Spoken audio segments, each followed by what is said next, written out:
नमस्कार दोस्तों, मैं डॉक्टर विनय मेहरा, होम्योपैथी प्रैक्टिशनर।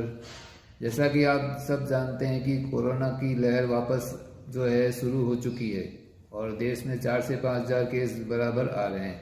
मैं होम्योपैथी प्रैक्टिशनर होने के नाते आप सबको ये कहना चाहता हूँ कि होम्योपैथी के अंदर कोरोना के बचाव के लिए बहुत ही अच्छी दवा आती है जिसका नाम आर्सेनिक एल्बम है। ये इसका फोटो आप कहीं पे भी होम्योपैथी स्टोर से उपलब्ध इससे आसानी से हो जाएगी।